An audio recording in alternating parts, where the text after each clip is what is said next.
వాళ్ళు చాలా హాయిగా ఉంది ఏంటో రాజమండ్రి వాళ్ళందరినీ చూస్తుంటే మేము గోదావరి వాళ్ళం అండి అన్నట్టు గోదావరి పక్కనే కొవ్వూరు మాది అంతే యాక్చువల్లీ అసలు నిజంగా కదా వాళ్ళందరూ మేము గోదావరి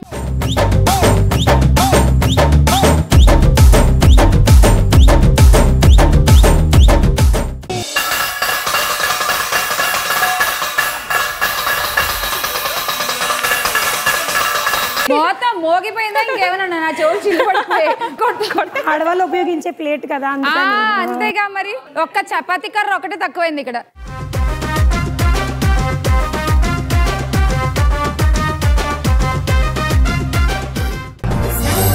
స్టార్ వనిత మధ్యాహ్నం 12 గంటలకు తిరిగి రాత్రి 7 గంటలకు సోమవారం నుంచి శుక్రవారం వరకు మీ వనిత టీవీలో.